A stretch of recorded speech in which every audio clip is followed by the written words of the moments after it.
right, everybody, welcome to the 13th episode of the podcast. I'm not gonna lie, this was probably the hardest, not even just podcast, but even like out of my YouTube content and everything else I work on, may have been probably the hardest thing to do, or at least project to work on as far as this episode. It really forced me to have to dig deep into, certain memories and stuff that I kind of mentally blocked out. So trying to go back and reopen some of those wounds just to kind of share this narrative with you all, just because I know maybe it might connect with somebody who's going through something similar. It was difficult, but we're here, so let's get to it.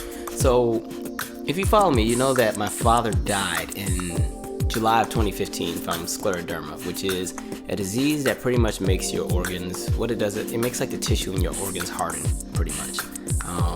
And it attacks different organs. Sometimes it attacks people's liver, sometimes their skin. A lot of times it's the people's lungs, and usually that's when it will take people out. And so, I just want to share with everybody, I guess, my journey of dealing with that and where I am today, and just how, I managed to deal with the loss of a parent, because it's not something that anybody looks forward to doing. It's a day that we all eventually face, unless we pass on before our parents. But it's that day we all dread. It's that day that you don't really want to come, because in the back of most of our minds, we want our parents to live to be 90, 100, and you want them to be around for you to have kids, and maybe even they have great grandkids, and all that great stuff. And you tell yourself that if they pass on when they're in their hundreds or their 90s, or they're extremely old, you'll be able to deal with it and it won't be as bad. Kind of, that's at least how I've always looked at it. But for me, I didn't get that luxury. My father died when I was 26, and so let's jump into it. So anyway, flashing back, if you follow the first episode of the podcast, I talked about how I pretty much stopped going home after Christmas of 2008, just because I was so invested in what was going on at Howard, and I was just really, I was trying to figure out things, and there was a lot of things going on. But I remember Christmas of 2008 is pretty much the last time I saw my dad well. And it was really interesting, because I remember I went home for that Christmas, and mind you, I was having the time of my life at Howard. That was my junior year. The last two episodes have been about junior year, so I was in a really great space. Life was great, but I remember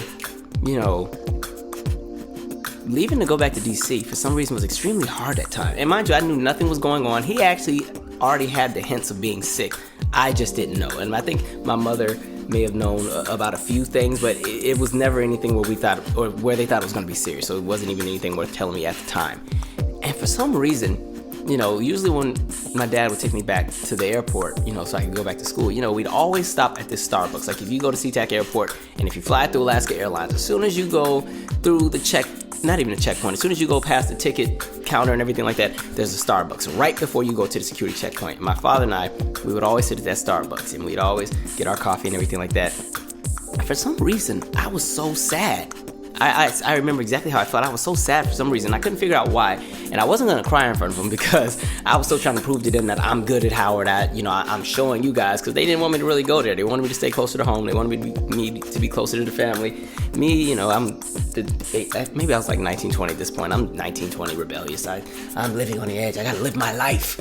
And so, I'm trying to show them. And I remember for some reason it was so sad leaving that time. I didn't want to go, even though I was ready to go. For some reason, I felt so sad leaving that time, and I don't know if that was some kind of spiritual thing that was going on, and it was a sign of what was to come. I have no idea, but I just remember I was sad. And any other time I was never sad. I was always excited to go back to, campus and hang with my friends, but I don't know. So we fast forward to 2010, to my graduation, and that's when I pretty much get to see and witness that, okay, no, this man has actually gotten sick. So between 2008 and 2010, what happened is the scleroderma initially went after his kidneys. And it also went after his skin, because we thought he had vitiligo temporarily, because his eyelids were changing color and everything, but they went back to the regular complexion. And then, at this point, it's gone after his lungs. And what's been happening is, like I said, the tissue in his lungs has been hardening. And so his lungs are not able to expand and compress and everything like that in the way that they're supposed to. So at that time, his lungs might have been working at about 85%, maybe 85%. So he was still pretty functional. He could do everything, but there were some things that he just had to slow down doing. He couldn't really go in and do too much running. He couldn't do a lot of walking. He couldn't walk up too many hills. He would just get winded quickly, but he was still able to function. And so that was the first time I started witnessing, that things were a little bit different than before. So it's now 2010. And it's, the summer. I've moved back home with my parents. Everything after Howard. Howard was great. Unfortunately, when I got out, I didn't have a job, And so I'm back home with my parents. And, if you want more details on all of that, just go back to the very first episode of the podcast. It explains all of that in full. We're not going to revisit all of it just because we've already talked about it. And so, I'm home now. And it was an interesting time because my father actually had to pretty much stop working. His health and the doctor pretty much said you're gonna have to stop working because what's gonna happen is you're actually gonna start getting progressively worse. The state that you're in right now is temporary, because at that moment he wasn't too bad. That's why I think I was a little removed from what was going on, because I didn't really see the evidence of him being extremely sick, minus him being winded every now and then. I was like, okay, well, we'll just have to take it easy, and he'll still be able to do everything, and plus he's getting older anyway. This is the time that they start being all broke up and can't do a lot of things anyway. That's how I was thinking at the time.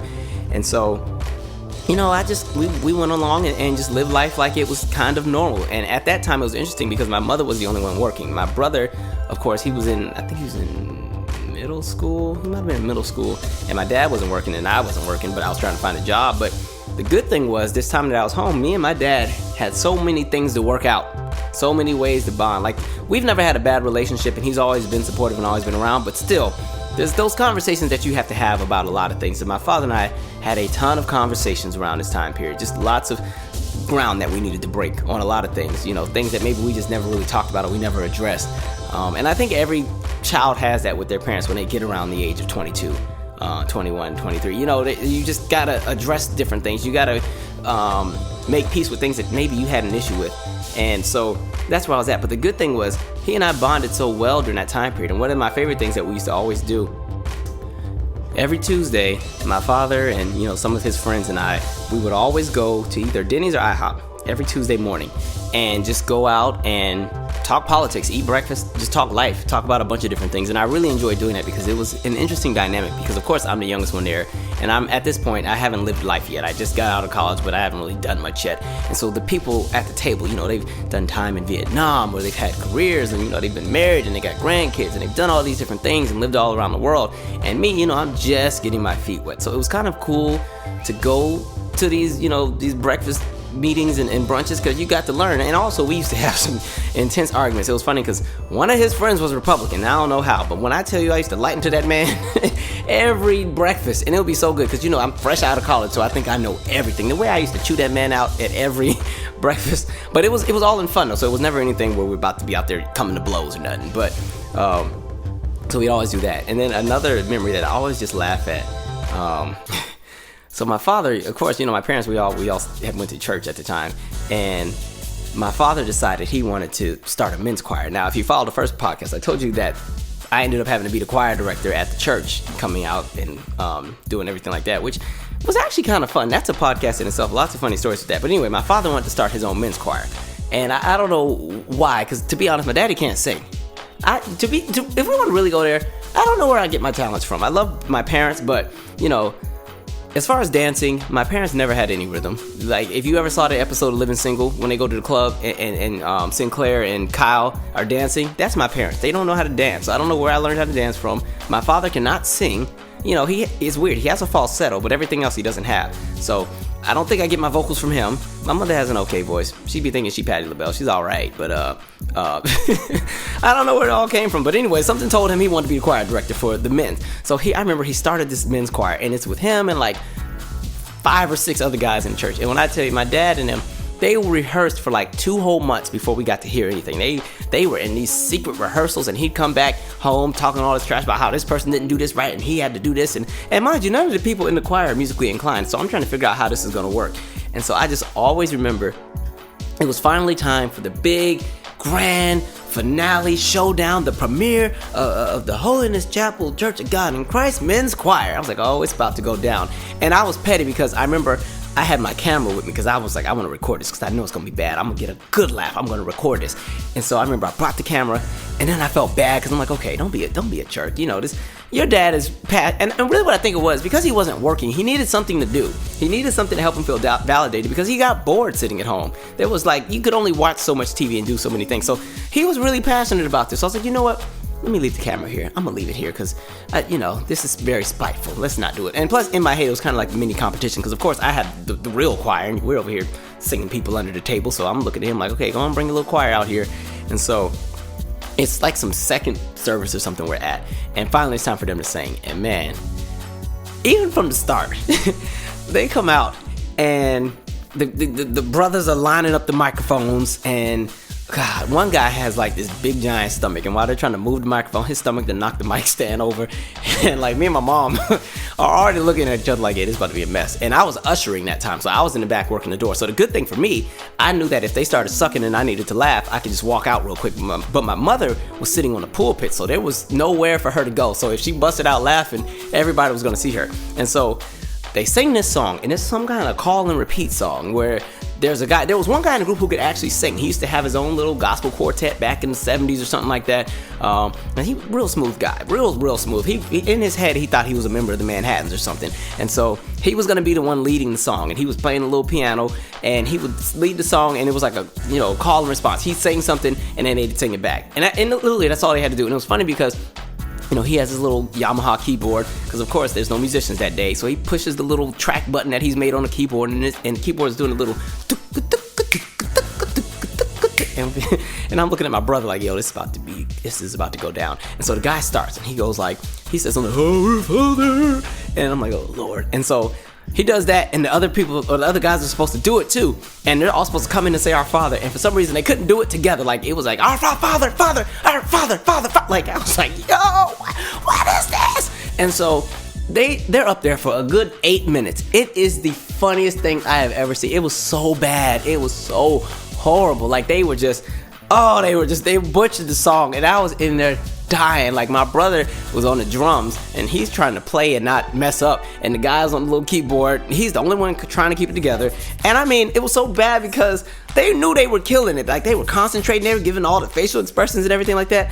I had to keep walking out every 5 seconds because I was in there dying, and my mom has turned her whole body to the wall. She's over here acting like she's praying, like she's feeling the song, she's in the spirit. When I tell you, that was the funniest thing. So then the service ends, and we're in the car. It's me, my mother, and my brother. We're in the car just dying. And did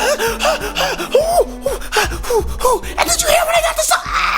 Like just in there dying. And we're like, oh shoot, Dad's coming. Shh, don't say nothing. And he gets in the car. He knows his family. Like, listen, our family, we clown. You'll get your feelings hurt in our family because that's all we do. We don't know how to be serious when it's time to be serious. We just clown. He gets in the car. He already knows what we're thinking. And he's like, don't anybody say anything. And as soon as he said that, when I tell you, we like just fell out. He's like, no, I'm serious. How do we sound? Like, I think we hurt his feelings, but that day was so funny. And then I was so mad I didn't record it. I was like, dang, like that would have been the best. I would love to have that video to look back on now. Like that would have been the best video. Now, listen, I'm not gonna lie. The men's choir got better over time, but at least for that debut performance, goodness, Lord help him out. And so there were good memories during that time period, but gradually things started getting worse. And slowly I was watching him, now, I don't want to say deteriorate, but I was watching his condition get more intense. And me, I was kind of mentally in a place where, to be honest, I was a mess. Because I didn't know how to process all of this. Like I said before, I had never had anybody close to me be extremely sick or pass away. My mother had cancer when I was in 6th grade, but they were able to, manage it, and it was in remission and everything. And then my first grandmother died when I was 3 or 4, so I didn't have a huge memory of her. And then my other grandmother had just died that year, literally a few months earlier, from a brain tumor. And so other than that grandma, I hadn't had anyone close to me, really be sick or die before. And it was really hard for me to process a lot of things. And I remember he started losing weight, and my father was always a bigger guy. He was about 6 feet, 6'1", and he was always anywhere between about 240, 280, always in between that. He was always a bigger guy, and at this point, he's dropped down. He might only be about 200 pounds at this point. And so I remember we went to the hospital, because at this point, they were saying, well, we're going to put stents in his lungs. We're going to give him some stents, and it'll give medicine to his lungs to try to help deal with the hardening of the tissue. And so they gave him this medicine called Remodulin. And this is why I say healthcare in this country needs to be something that's given to everybody. When I tell you the medical bills, my father's medical bills every year were almost about $650,000. I think that was the rate he was paying every year for everything. Now, fortunately, because both of my parents were, they had both served in the military, they had TRICARE, which is like probably the best healthcare you can have. And so they didn't really have to pay a lot. But I just always think about, like, what would it be like for somebody else who had that? Like, hell, if I had it, I'd be dead by now because my insurance ain't covering that. And so, I definitely think healthcare is a conversation. I know people will, oh, it's not a right. It should be. I just feel like the state should be able to take care of people. And so, anyway, I remember we went to the hospital, just he and I, and we went to his appointment, and, they're telling him everything that they're going to have to do. And then it's starting to hit me like, yo, this is real. This is really happening. And I remember we were going in the hospital, and they were showing them how the procedure was going to work and everything. And I remember I almost broke down in the hospital, but I didn't, I pulled myself together. I walked away. This is what I used to always do. I always would run away from anything that required me to have any kind of emotion, because I just was never really a crier. I've learned how to cry over the past few years, but and I talked about this before, I just think as men, we're always taught not to cry, and so we find ways to repress how we feel a lot of times, which I think is not a good thing. That's why you got kids and stuff punching walls now. But, I've always ran away from tears. Like, and I said this before, like, there was a period where I didn't even know how to cry. Like, there was some moments in college where I was dealing with a lot of stuff, and I couldn't even figure out how to pull out the emotion to make a tear fall. I couldn't figure it out at all. And so, and it didn't help that I had never seen my father cry ever. Only twice. I saw him cry at his mom's funeral, and I saw him cry when his brother died. And even then, it wasn't like a boo-hoo cry. It was like a Denzel Washington tear from Glory, where it's that one strong tear, and that's it. And I'm like, gosh, I want to be strong like that.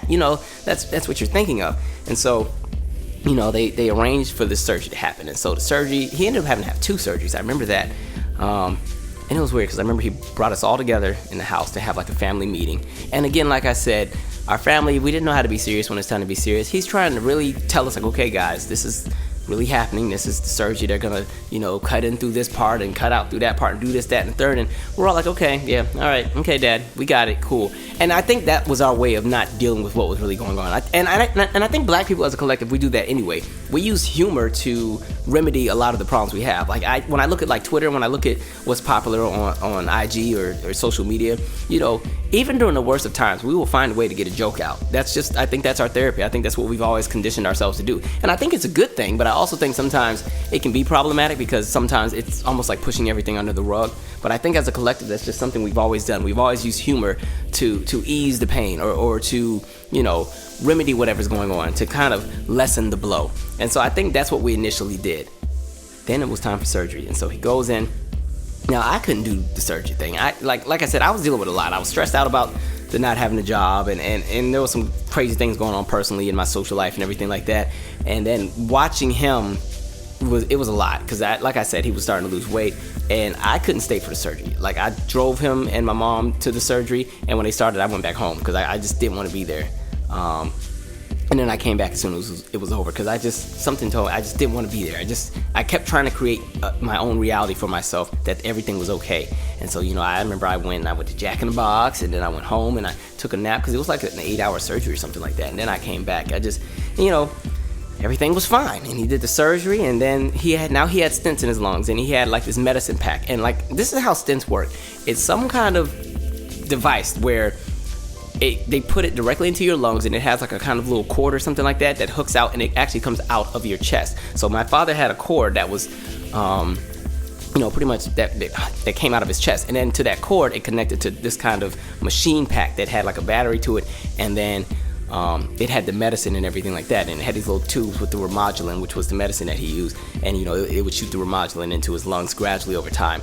But every 2 days, he would have to refill the tubes, and that process alone took 40 minutes. Like, you'd have to go, and you had to be extremely clean. You couldn't have any bacteria around, because you don't want that bacteria in your lungs. It'll kill you right then and there. And so, the nurse came and showed us how to do everything with the machines, and you'd have to wipe everything down, and then you'd get the syringe, and you'd get this, and you'd get that, and you'd have to put the Remodulin into the tubes a certain kind of way, because you couldn't do it too fast, because you couldn't get air bubbles in there, because you didn't want air bubbles in the tube going into his his chest, because then I forgot what it would do. I don't know if it would cause blood clots or something, but you had to be extremely careful. So it was a very, very tedious process that he would have to do every 2 days, and it would have been like that for the rest of his life until he could get a lung transplant. And so now he was actually on deck to get a lung transplant in 2015, that November. But at the time, we didn't know if he was going to be getting one. So at least for the next 5 years, he was going to be doing that every 2 days. And that's something that's daunting. It's draining. You have to build your whole life around your medicine schedule. You might want to go out, but, at a certain time, you have to be where you're at in a place that's disinfected and spending 40 minutes to an hour to do the medicine. And I think that can be draining too. And that was a hard thing to watch too, because he would look so sad as he did it. The weirdest thing with all of this was, like, I really started to see my parents as human during this era. You look at your parents as just parents. You look at your parents as they know everything, or maybe they don't know anything and they get on your nerves. But during this time is when I started recognizing, okay, they're humans. They have emotion. They have, there's things that get under their skin that bother them. And so it was an interesting time, but at that time, my father was still able to, function. His lungs had gotten a little worse. I'd say they were maybe at 70% at this point. Because I think I'm fast forwarding a little bit. At this point, it's August of 2011, so it's been about a year since I came home from college and he got the surgery and everything like that. And so, he's gotten a little bit worse, but he's still my father. He's still everything that I would like to remember. Everything is well. His weight is still okay. And like I said, we got plenty of time to bond. I would cook breakfast every morning while I was looking for a job. They weren't coming, but I'd cook breakfast every morning. We would just talk about life. We would watch Star Trek. We would watch, what else did we watch? Walker, Texas Ranger, King of the Hill. We'd watch Animal Planet. We would just do all kinds of different things. We go out. We still went fishing. And so finally, we fast forward to August of 2011, and I finally landed a job. And, I've been looking for a job for a year and a half, and I'm ready to be an adult. Some people like the idea of staying home with their parents. Me, I wanted to branch out and do my own thing. And so finally I have a job, but the issue is the job is not in Washington State. It's in Washington, D.C., or at least in the metropolitan area. And so now I'm sitting here with the decision of, okay, do I move 3,000 miles away back to where I was in college? Like, this is the place I've been trying to get to for the last year and a half. This is the place that's just been on my mind for a year and a half. Am I ready to go back? And in my head, I'm like, yes, let's go. Let's get it. I'm ready to make money and just, let's get it. But at the same time, I'm like, your dad is sick. Are you sure you want to leave him? And, are you sure that's what you want to do? And I mean, it was a rough decision to make, because I felt horrible that I was going to be leaving. I felt like I was abandoning him, I guess, because, with him not working and sitting home every day, and my little brother at this point, he's a teenager. He's living his life and discovering girls and stuff like that. He's not really gonna be home all day to sit and talk with dad. Plus, he has school and sports and everything else like that. And I was like, this man's gonna be home by himself all the time, every day. But he and I had a conversation, and he's like, no, you need to go on, and it's time for you to be a man. You've been living off of us for however long, rent free, eating up all the food, everything like that. Barely washing the car, not putting gas back in my, you gotta go. And so I was like, okay. So he pretty much gave me the okay, like, go start your life. I'll be fine. We'll be fine. It'd be just like when you were in college, and you can visit when you're ready. Just make sure you keep up with us. And so, in August of 2011, I hopped on a plane with my little suitcase and started what I would say was the next chapter of my life. I feel like that was where a chapter closed, and now this was the new chapter of adulthood. And so, I moved, and I made sure to keep up. I called my father every day. I would talk to him every day when I got off work, because I only had like a 10-minute commute to where I worked. But later down the line, when I moved back into D.C., because I was living in Alexandria, Virginia, and then I moved back to D.C. But when I moved back to D.C., my commute was like 30 minutes. So I definitely would call then. We have good, long conversations. And so, and I would still go home for, Christmas and different holidays. And the last time I saw my father, as far as being pretty well or in a pretty good condition, was 2013. My brother Marcus had graduated from high school in 2013, so the whole family came, and we had a great graduation. And at this point, my dad, what I noticed, he had to carry oxygen with him. At this point, he was still functioning. His lungs were probably like 60% now. He had to carry oxygen tanks and stuff with him everywhere, and so he wasn't moving around as much, but he was still functioning. He was still cooking. He would still go where he needed to go. At this point, he resigned from the choir because he physically, it was too much for him to try to sing because the breathing and the standing and the singing, too much for somebody that's sick. So, he stepped down from the choir, and he gradually just started cutting back on everything. And I remember one of the things I really wanted to do, and I remember I was so excited to do, because I kept saying, it was like, I can't wait to go home and go fishing. Because it was summer 2013, and the last time he and I had went fishing was summer 2011. Literally, maybe a week before I moved back to DC, we went fishing. I remember I took a lot of pictures too, and I'm glad I took them because I still have them. Those are the last pictures of me, him, and my brother fishing together. And actually, I think I might use that as the picture. If you follow me on YouTube, when I make the announcements that I have this episode out, that'll probably be one of the pictures I use. But anyway, so where was I at? I was excited to go fishing. That's what I really wanted to do, but when we got there, he wasn't in a condition to do it because going fishing, he had a boat. They required you to have to move the boat and pull it and tug it, and you have to do this and wind this, and he just physically wasn't in the shape to do it. So we didn't go fishing. I never knew that I would never go fishing with him again. And I say that because fishing for me was a staple in my childhood.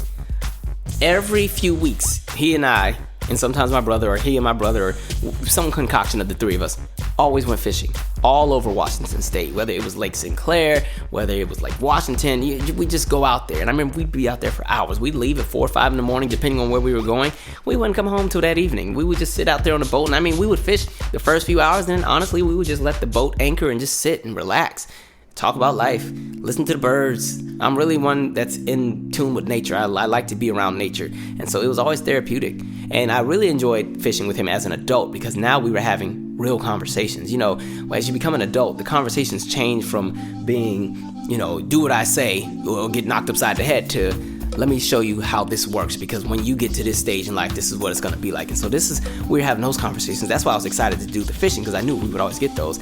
Even when we would go to road trips and drive to California to visit the other relatives, we'd always stop at, I think it's called Clear Lake.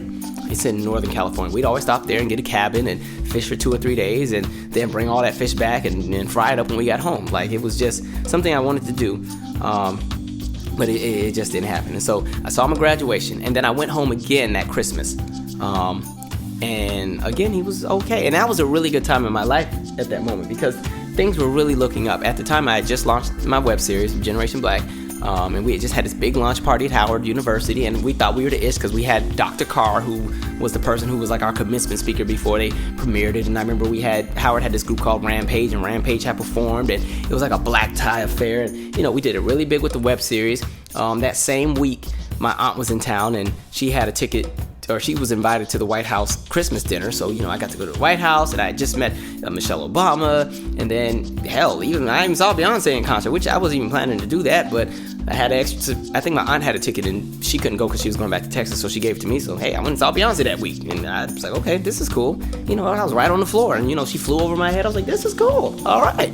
And so it was a really good week that time. And then, literally that same week, I'm at home, and it's Christmas, and it was a good time. It was really, I never knew that would be the last time I'd really see him as I know him. And it was weird because he kept telling me he was going to miss me. I'm going to miss you, man. I really miss you being here. I really like you being here. Because that was one thing. They loved when I came home, especially in college. Because you know how when you have a bunch of personalities, sometimes you need every personality in the group to make the whole thing just work. And in my family, we are a hilarious group of people. And when the 4 of us are together, it's like a perfect combination of just entertainment. One quick story. When I first got out of college and I was coming home, I was on this really big health craze where I was trying to teach everybody how to eat healthy. When you come back from college, you're so annoying because you think you know everything. And so they didn't like my cooking. Now, don't be fooled. I can throw down. I am an excellent cook. And so I remember I had made... it was 2 different stories. The first story is one. I made spaghetti. There's no way to mess up spaghetti. You just make it and let's get it. Let's eat it. And so I remember I made the spaghetti and I'm just eating. Everybody else was kind of just chewing a little bit. I'm like, I'm not getting second shot on no more. Oh no, we're fine. I'm like, okay, all right. Y'all missing out.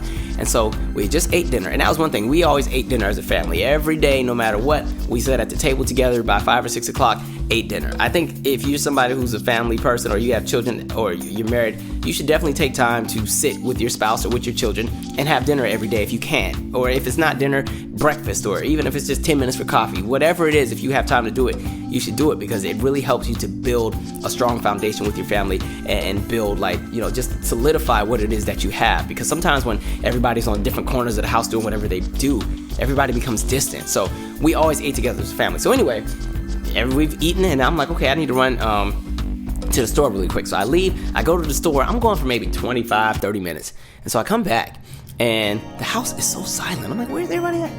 And everybody, you know, my parents' cars are there and nobody's in the kitchen, I'm like, And my parents' door is closed. And you know me, I don't be knocking or nothing, I just open the door. When I tell you I open the door and my brother, my mother, and my father are sitting in the bed with this big old box of pizza that they didn't order. And I'm like, hey! And I mean, it was funny because when I opened the door, it was like deer caught in headlights. They were all in mid-chew and just looking at me. Hey, son. I'm like, what is this? What? Why are y'all eating pizza? We have spaghetti in the kitchen.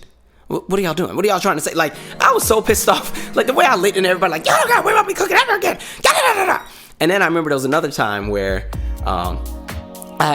here in DC, they got this place, Carolina Kitchen. And Carolina Kitchen, when they actually have it on the menu, every time I order it, they ain't never got it. But the 1 or 2 times I got it, it was so good.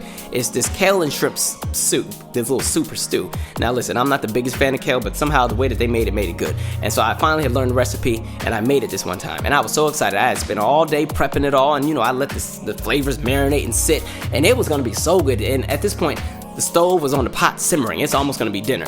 I'm downstairs, because the kitchen was upstairs. I just hear a crash. I'm like, what was that? I walk upstairs. Guess who's in the kitchen? It's my dad and it's my brother standing there. And guess what's on the floor? Somehow my pot has made it all the way from the back eye on the stove all the way to the floor, and all of the soup is on the floor. I'm like, you guys did this on purpose. You guys knocked my soup off the stove. My dad, no, I don't know what happened. It must have slid off. I'm like, how did it slide off? Like, this ain't the ice capades. What you talking about? I was so mad. And so, anyway, but like I was saying, the family dynamic, just when we're all around each other, it is hilarious. We can clown. But my father kept saying he was really going to miss me. He just said, like, you just bring joy to the house when you're here. Everything just kind of seems to align. And so it was just an interesting time because I was a little sad to leave. And at this time, to be honest, I was kind of tired of being on my job, and I wasn't sure what I was going to be doing next. Something about going to that White House and launching a web series and having Beyonce fly over my head just made me see the world different for that month. So I was in a totally different space, and I wasn't too excited about going back to work and going back to DC. Or I was excited about going back to DC, but not going to that job at the moment. So 2014 happens, and at this point, you know, my father is getting worse, but I'm not there to physically see it. So my plan was, I'm gonna go home for, I think, Thanksgiving or Christmas. And my mom was like, no. Instead, we're gonna come to you. I was like, oh, okay. Now, mind you, it's not Christmas time yet. It's probably still the spring. And here was the thing. The old apartment I lived in had stairs. And at this point, my father could no longer walk upstairs. And he also now had, the walker with the wheels on it that you can kind of push. He would have to use that sometimes if he was out for too long. And my mother was like, here's the thing, he's not gonna be able to stay at your house. I think, and while you're at it, I think it's time for you to get a new apartment anyway, so why don't you go ahead and find you a new building to move into that has an elevator so we can come visit. And I'm like, what? That's cool, but y'all could just stay at a hotel. You want me to change my whole life around for y'all to come for 1 week?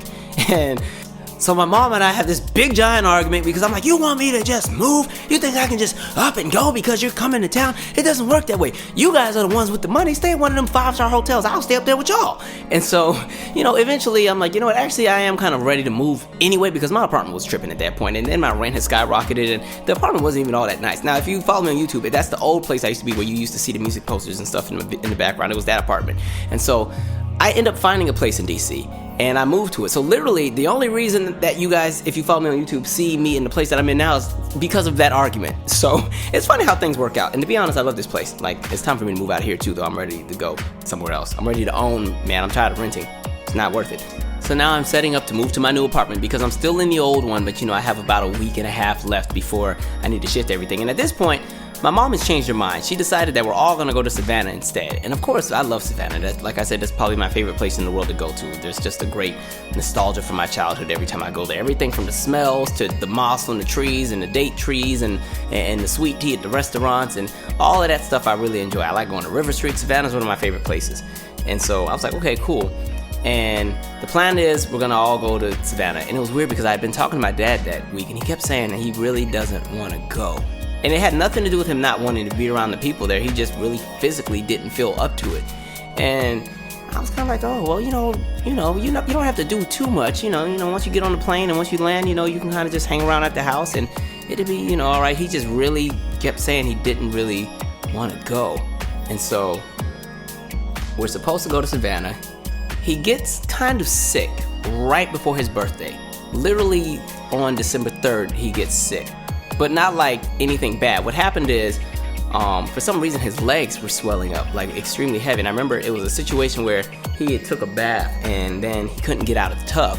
And my mom had to try to like lift him, but she was like, he was so heavy. And mind you, he had lost a lot of weight. At this point, he's probably down to 170. Now remember, like I said before, he used to be about 250, 260. He's about 170 now. And so she took him to the hospital. And it turned out that the stents that were put in his lungs, they were infected. There was some kind of bacteria that somehow got into his lungs, and whatever happened, it made his body take on all this extra water. I can't explain exactly what happened, but that's what made his legs so heavy, and by him sitting in that tub, it just made things worse. And so, he seemed to be okay though, and his birthday was going to be the next day, all was well. And so, and we were still planning to go to Savannah. It was still going to be, because, Savannah wasn't going to be for another 2 weeks, and, we figured he'd be out the hospital by then. They'd give him a little medicine or the pill, and he'd drain out all the liquid, and then we go home. Or he'd go home, and we'd go to Savannah, and all would be well. And my biggest fear at the time was,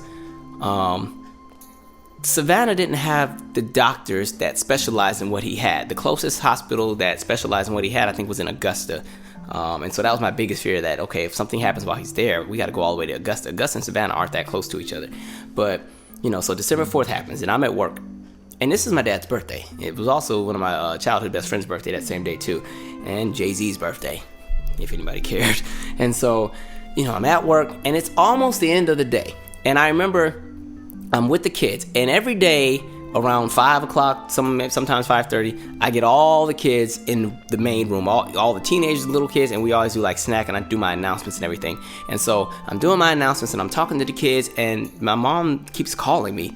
And I'm like, okay, I'll get to her later. And so I ignore the call, and I'm talking and giving my announcement, and then she calls again. I'm like, oh, I'll get back to her in a second. And then, I'm doing the announcement, telling the kids, okay, and make sure we're going to have a Christmas party this day, and make sure your parents sign the Toys for Tots form so you can get your toys, and blah, blah, blah. And she calls again, and I'm like, okay, you know what, let me take this. So I'm like, my coworker, Liz, I'm like, okay, Liz, can you handle the rest of the snack? I'm going to go see what my mom keeps calling about. She get on my nerves, man. She working my nerves. So I answer the phone. And, I'm like, hey, Mom, what's going on? She's like, hey, are you sitting down? I'm like, oh. And, whenever you hear that phrase, are you sitting down, you know that, okay, something is not right. Something is off.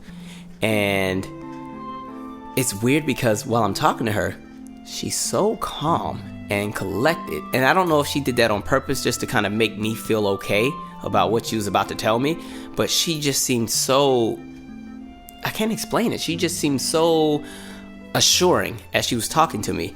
And she's like, so while your father was there and they were trying to figure out what was going on with the lungs and the draining everything, they took a look at his lungs, and his lungs are in really, really, really bad shape, and they don't think they're going to be able to do anything. And actually they think, they pretty much told me he only has 6 weeks left to live.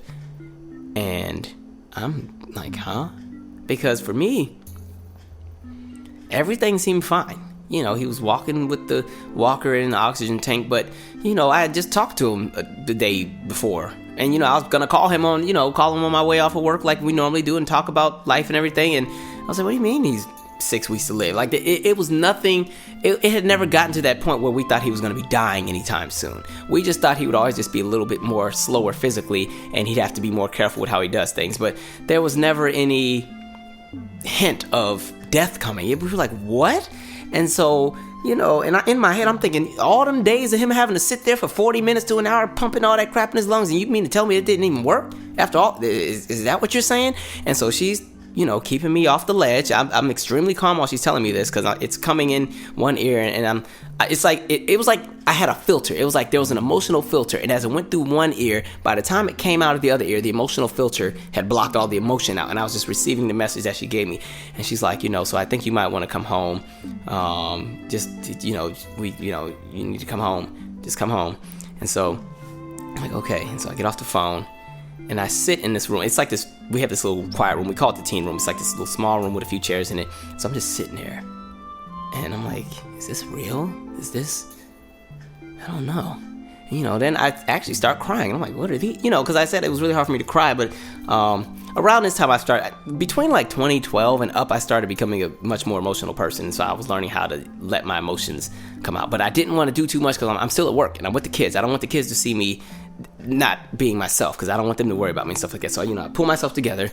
And I remember I did like a quick prayer, like, okay, look, God, I don't know what to say here. I just need you to work it out. Like, I don't know what to ask for. I'm so confused because getting news like that, there's no way to prepare for it because you don't expect it. Like, when I tell you it was such a normal day, everything was so good, and then out of nowhere that happened. I think me and my coworker were clowning that day. I think we might have had some Buffalo Wild Wings or something earlier in the day. The kids were about to, do some kind of game or something. And it's December. It's dark outside. It's just no idea. And it's his birthday. I'm getting ready to call him to say happy birthday after work. What do you mean he's gonna die? Huh? The hell?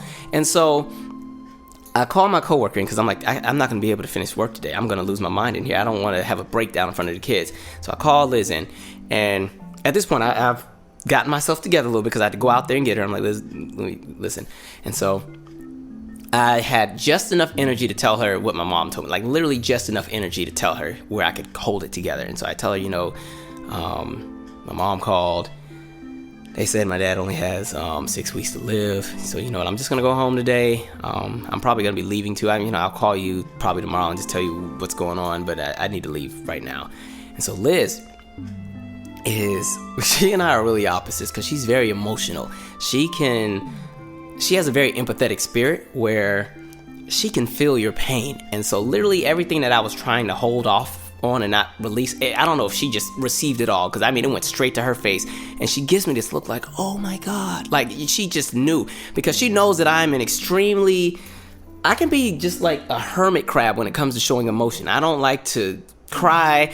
When people tell me really sad news and they're crying, I sometimes don't even know how to receive it. Like, if you ever see, it's one of them little ratchet reality shows on VH1. I don't know, I forgot what show it is, but it's that scene where the girl's doing all that crying and the guy's just looking at her. That's me. It's really hard for me to process and release and receive and send emotion. And so she just gives me this look, and I'm thinking she's about to break down, and she just comes and gives me like a hug, like I'm so sorry. And like, man, something in that hug just set me off. And next thing you know, I just have a whole meltdown in that room. I'm in there just boo-hooing, and she's never seen me like that before. She's never seen me cry.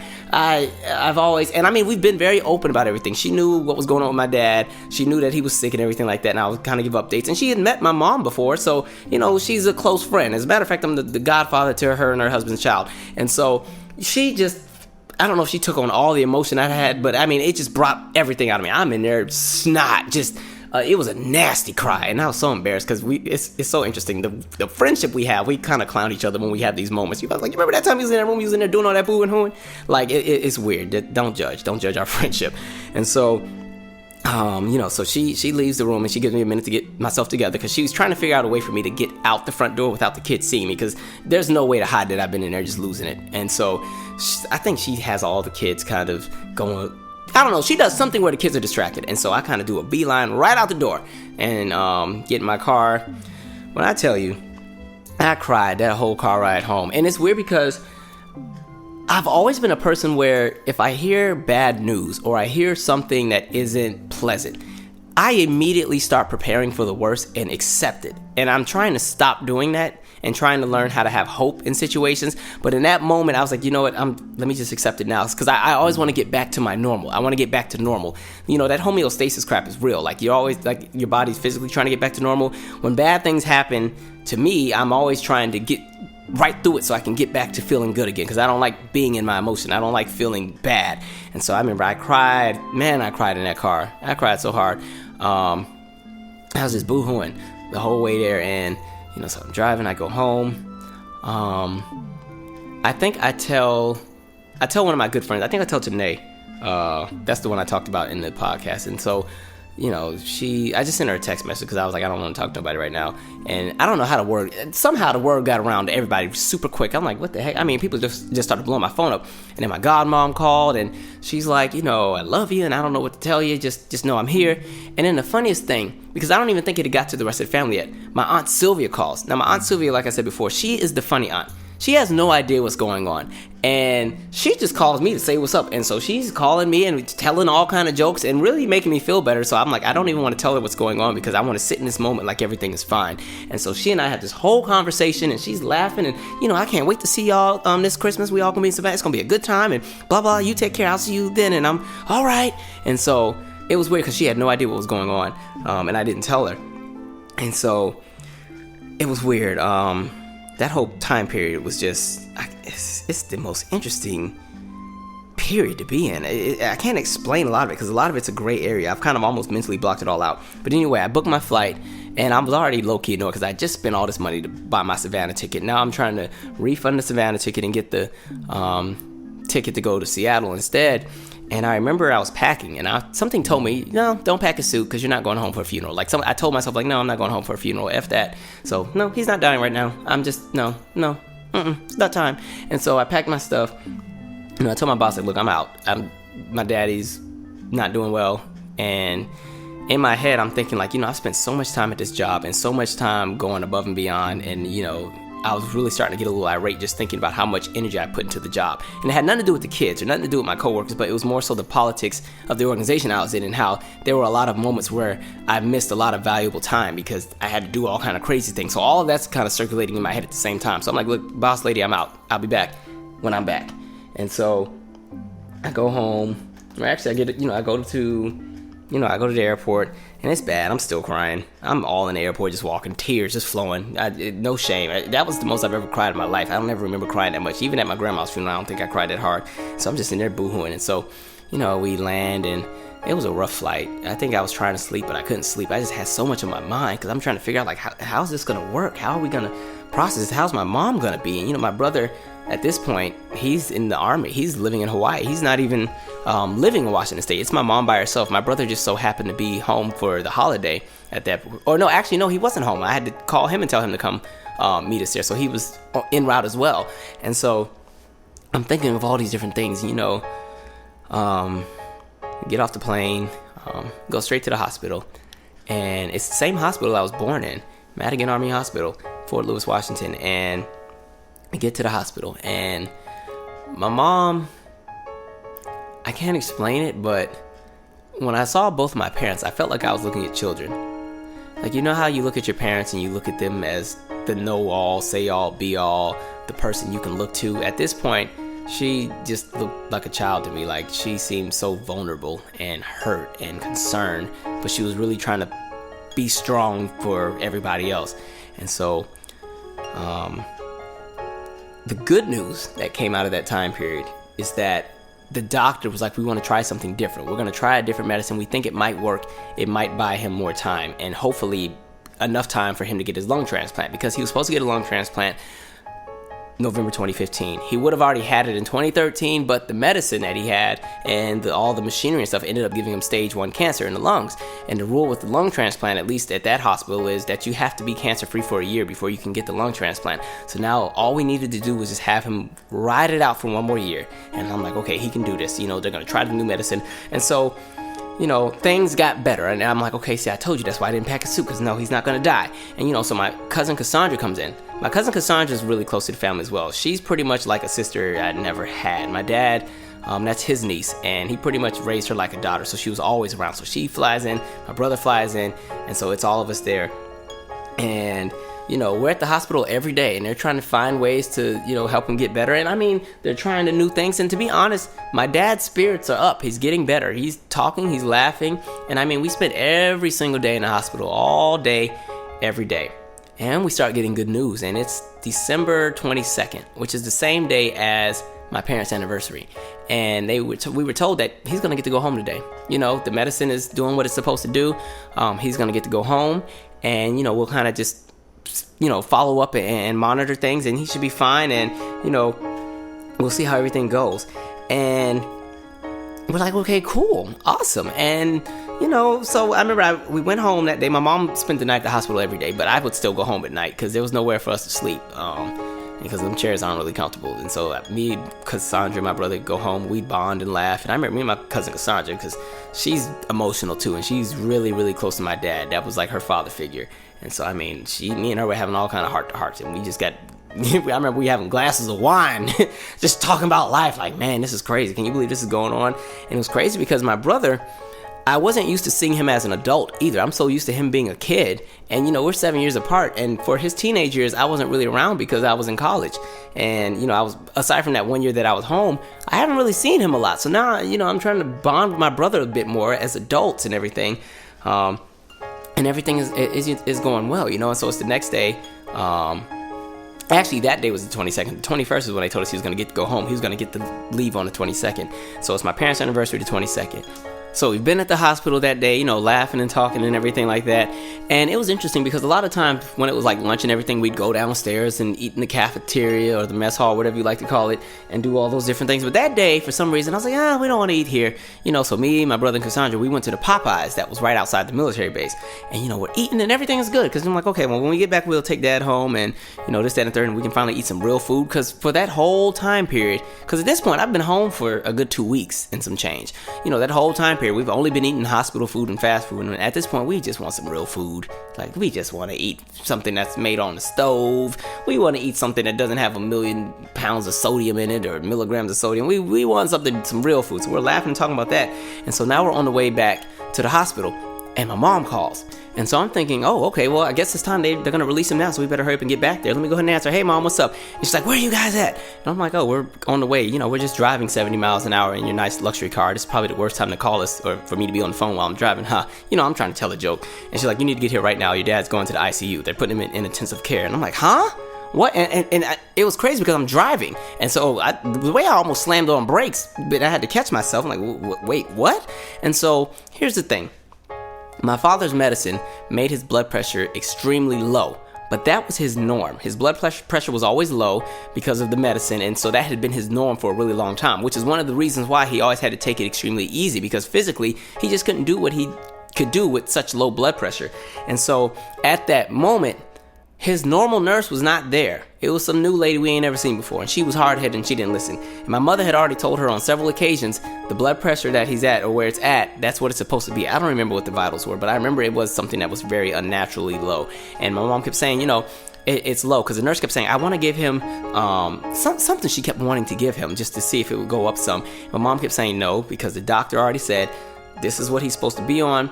This, that, and third, it is what it is. Now, mind you, my dad's main doctor at the time, I think his last name was Roth, I can't remember, Dr. Roth, I think. Dr. Roth was on vacation with his family, doing his, rich people thing, things rich people do when they can just go take vacation and live their best life when they feel like it. And so, my dad's main doctor is out at this point, because, he's going on vacation, and he was a great doctor. Like, he literally stayed until my dad got the clear to say, okay, they're going to send him home today, because from December 4th up until that 22nd, he was there every day, and he didn't take any days off. Like, he paused his vacation because he was really close to my father, because that was my father's, he was the long-term patient. He had been working with my dad since 2008. It's now 2014. So, he's been working with my dad hands-on since 2006. And so he was actually close to my dad, and so he wasn't going to leave until everything was right. So now he's on vacation because he thinks everything is good and his client is going to go home, and, after the new year, he'll come by the house and check in.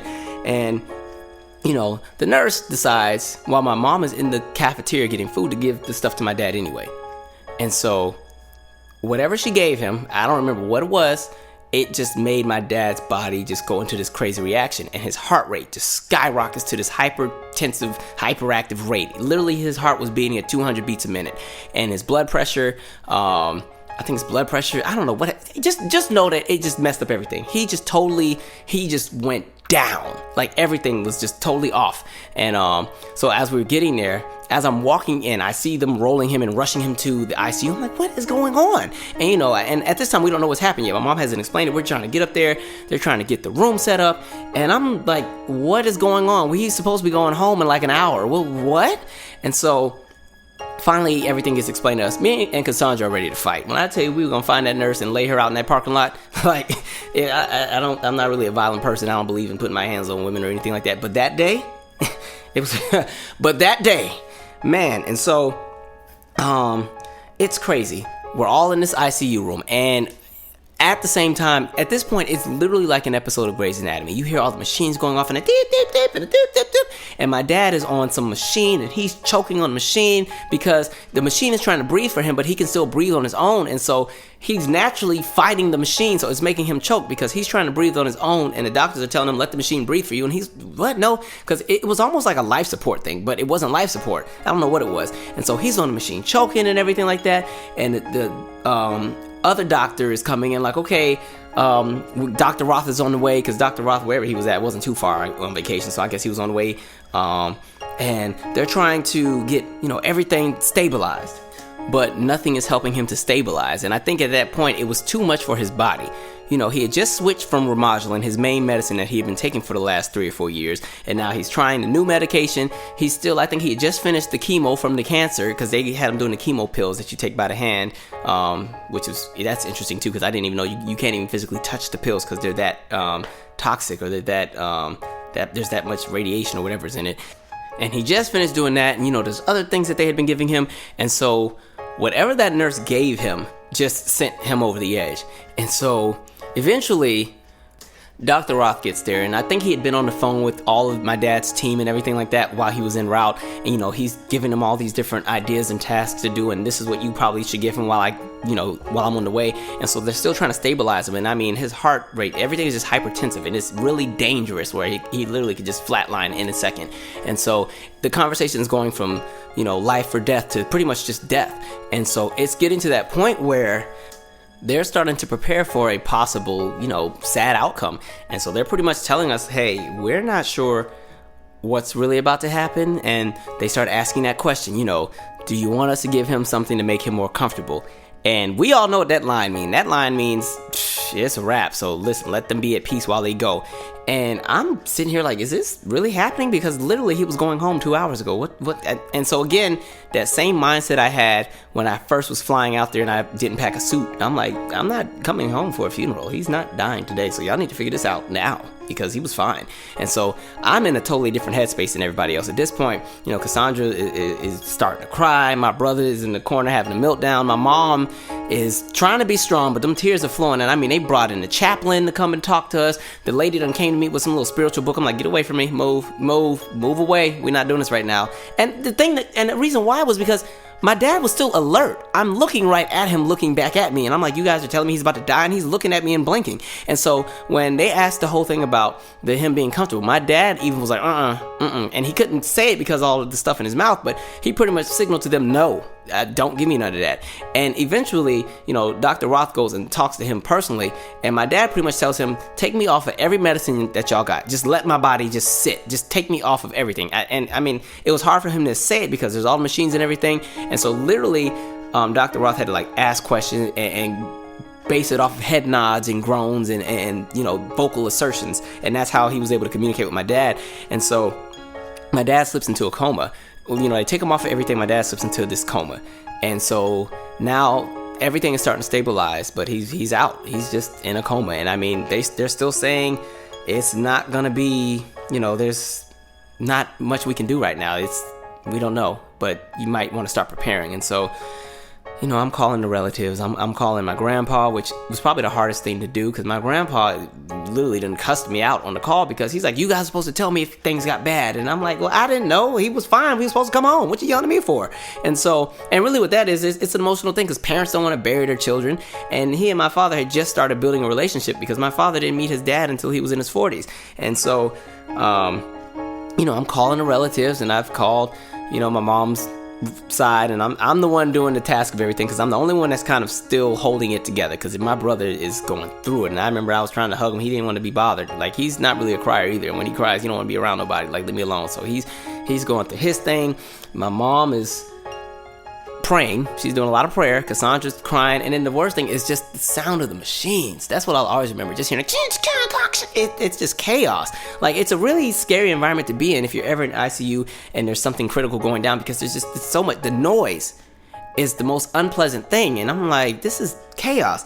And so, we're all in there. Everybody's just not in a good space. And my mom was like, come on, we need to pray. I'm like, okay. And so, we all get in a circle. My brother still, he can barely get in the circle. I'm like, poor kid. Because it's a lot for him too, because, he's been in Hawaii. He hasn't even been there. So for him, this was a lot for him, because out of nowhere, he had to deal with the same thing I dealt with, where you just randomly get a call like, hey, your dad's about to die, come home. So it was just a lot. And for Cassandra, that's pretty much her father figure, who all of a sudden is now, he may not be here. And for all of us, and especially for me, I had always seen my dad in this space where he was the big macho guy, the guy that could fix everything, the guy where I know if something were to go down in the grocery store and somebody tried to pop off, he could beat up everybody. And now I'm watching this man be reduced to just this very limp guy that's in a coma on the hospital bed, on my parents' anniversary, and he's one step from death.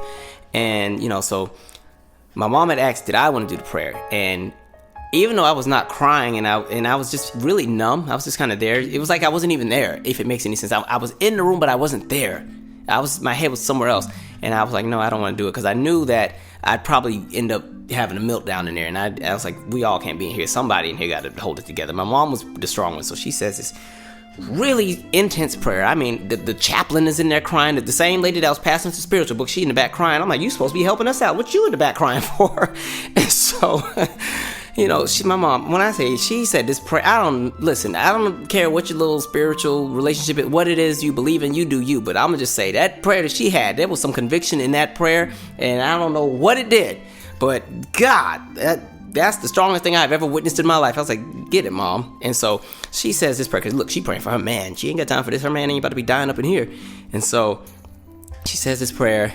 And the doctors are like, we're just going to kind of monitor at this point. There's nothing we can do. We just have to let everything play out. Because at this point, my dad's not on any of the medication. He's not on any of the stuff. They didn't give him the medicine to make him feel comfortable. And so we have to just keep looking at the vitals. And the hope is that he'll bounce back. And so we all sleep in that hospital. My brother sat in this chair that was right by all of his machines and just sat in the chair. And then me, my mom, and Cassandra, somehow all of us slept on this same chair that kind of pulled out. And I mean, it was a long night. My brother might have been the only person who stayed awake the whole time. He just sat there and he kept looking, because the machine would update every 15 minutes. It'd do like, and then after you heard that, the vitals would update. So maybe the blood pressure might have gone up or gone down, or the heartbeat went up or went down. And so it would keep doing that. And for the first 4 or 5 hours, it was nothing. At this point, it's 3 a.m. It's still looking really bad. It would keep updating, and you would just keep seeing the blood pressure drop and drop and drop. And it was scaring me, because at one point, eventually, if it gets too low, the blood is no longer moving in the body. You're dying. And it just kept getting lower and lower. And I had told myself, I was like, I'm going to sleep. I'm just going to go to sleep, because the thing was, I was in such denial about what was going on, and I didn't want to accept it. And at the same time, I was like, I don't want my father to die, but if he dies, I don't want to be not alive, but I don't want to be awake to see it. I'd rather he just pass on while I'm sleeping, and when I wake up, I can just process it that way and deal with it. And in my head, I thought that would be the best way for everything. So I was trying so hard to sleep, but I couldn't. And every time that machine would beep, I would pop open and look over. And I mean, it was a really hard time. And while I was laying there, I'm just thinking about everything. And everything flashes back. All the memories, everything that you can think of, everything you wish you could have done, everything that you wanted to do, all the times that you messed up where you should have said. So all of that circulates in your head. And it was such a weird time, because this is the holiday season. Christmas is in 3 days. You can see the Christmas lights because they got the ICU all decorated, but everybody up there is miserable because everybody thinks their relatives is one step from death. And so it's a really, really dark time. And my brother's just sitting there quiet. I didn't know what to think. I don't know. I was just like, he's not dying tonight. I didn't pack a suit for this crap. He's not dying. And so around 4 or 5 in the morning, I don't know what happens, and I can't explain this, but literally his vitals just snap back to normal. It's the weirdest thing. That machine did a or whatever it did, and we looked. His blood pressure was pretty normal. It was still low, but it was kind of back to what it would have been before the lady gave him whatever she gave him. His heartbeat had returned to where it was supposed to be. Everything was starting to look good. And every time the machine would update every 15 minutes, his vitals would get a little bit better. And so by 7 o'clock, he was awake. I'm like, huh? and he didn't know where he was at. He's trying to take the mask and stuff. Like, don't touch nothing. Stay right there. Don't move. And, we're trying to explain to him what happened. Like, Dad, you've been out in a coma for and it was interesting because the coma he was in was only for a few hours, fortunately. Some people, they go into comas and they're in it for months and months. But for us, fortunately, he was only in it for a few hours. And, he bounces back. We were fortunate. He bounces back. And so we stay at that hospital for days. And I mean, he really bounces back. We spent Christmas in the hospital. I remember one of the nurses came in with a ukulele and came in and did Christmas carols with us. And that was interesting because I think we out-sang the Christmas carol dude upstage. Some of the other families, of course, they weren't really in the mood to sing around because it's not really a great time. But I was like, well, we might as well sing because, hey, he looks like he's going to make it. So, like, really, I can't explain it. Like, he was literally a heartbeat away from death, and he bounces back. And I mean, that could have been the best Christmas gift ever, to be honest. Because the other thing, I was really happy because I felt so bad for my mom because it was her anniversary. It's the anniversary. Imagine your spouse dying on your anniversary, what that would feel like, And so we spent all of Christmas in the hospital, and we spent New Year's in the hospital. He stayed in the hospital till about almost the end of January. And I mean, it was a long, long recovery from that point. And so finally it's time to take him home. He eventually left the ICU, went back to the whatever portion he was in of the hospital, and we finally leave. My brother's gone back to Hawaii. Cassandra's gone back to California, and it's me now. And so I'm still there, but at the same time I do have to go back to work soon. I've been out of work for a month, and now mind you, I wish one of them would have called and told me to come back. The way I would have lit in everybody. So but still, I had to eventually go back soon. So I knew that I only had so much time. So I remember the first day we brought him home, it was so hard because my parents have a split level house and we had to get him up the stairs. When you walk in, you have to either go up or down. And so we knew that we'd probably have to come in through the garage and take him from take him to that middle portion and then take him up the second flight of stairs because there was no way we were going to be able to get him up the stairs from the porch through the front door. And so the neighbor had to come over. We had to literally carry him. And at the same time, he's been lying in a bed for a month. So he isn't even used to sitting up, and he's choking and everything while we're trying to take him up the stairs. I'm like, this is so traumatizing. It was a lot. But my mom, I remember she was so happy that he was coming home. And so finally get my dad in his bed, and I tell you, he was super weak. He couldn't do a lot.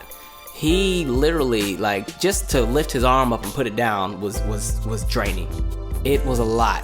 He my God, he just really, God, it was such a rough period because I didn't want to go back to work yet because I wanted to make sure that he'd be better by the time I got there. And each day he got a little better, just a little bit. I mean, tiny bits of progress because he couldn't really eat a whole lot. Everything from, you now you got to change him and help him go to the bathroom and stuff because he physically can't get to the bathroom fast enough. Like, all of that was things you had to take into consideration. And when you talk about black love, the things that people will do for their spouse, that's the relationship you want to have. What I saw in my mother was something you can't physically explain or describe. You just have to be there to see it.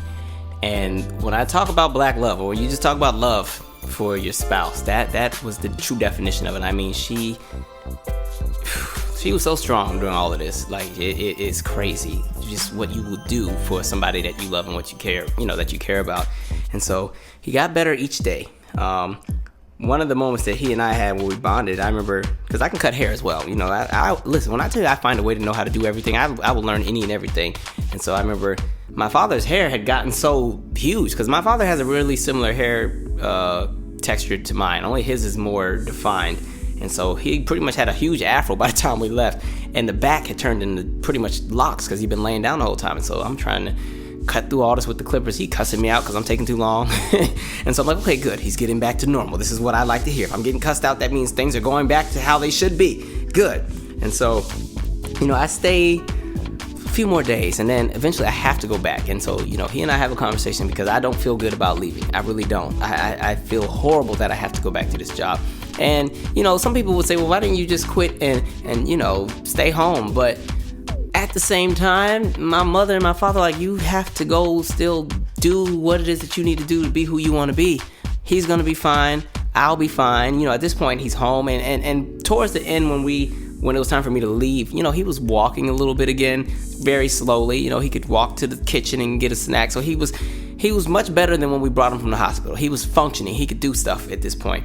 And my dad was like, you got to do you. You can't sit around and base your life around my condition, or you're never going to be able to live. You're going to regret it later down the line. You may miss out on opportunities that come in this, that, and the third if you just stay here.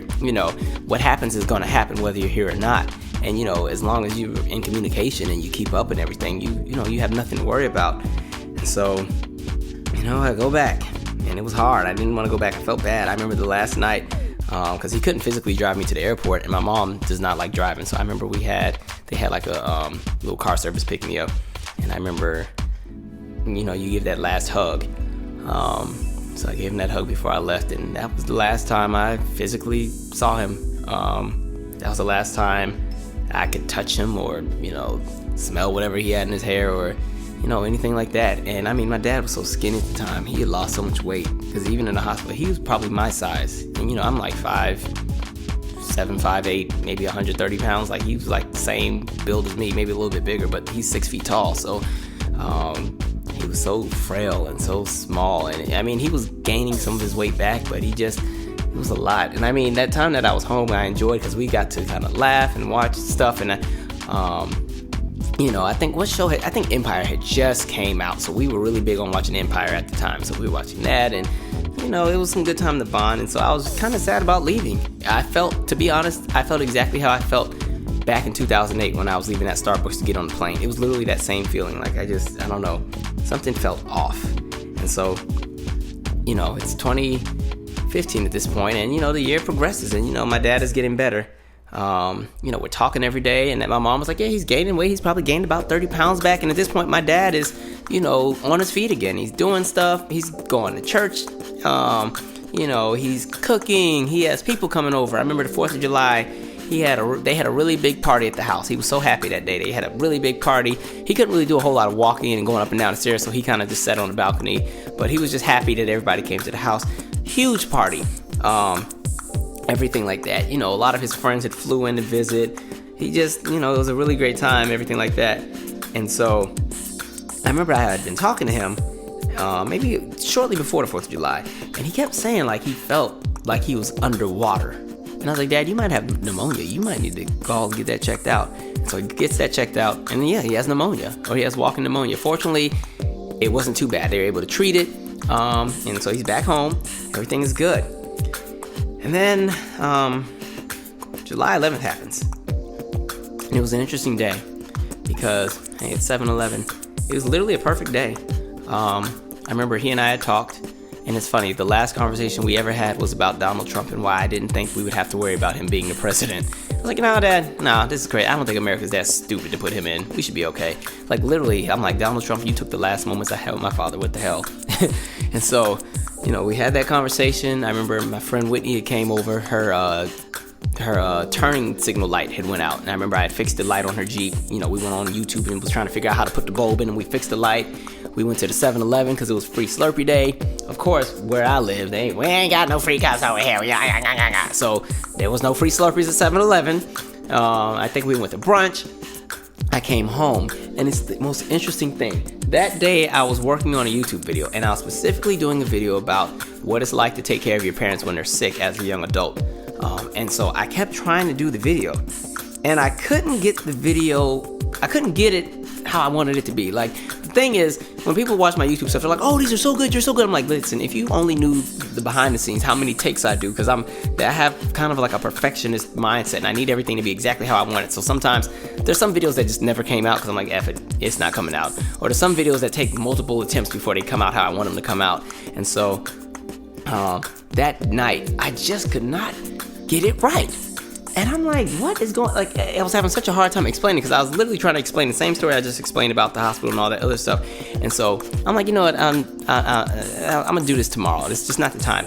And so Whitney calls me back. I was like, hey, me and a bunch of people are all gonna go to U Street. You wanna come join us? I'm like, okay, sure. So I go, it's like me and a few guys and some other people, it's like a group of like 6 of us, and we go to U Street. And I mean, we have a good time. It's the summer day, it's a Saturday.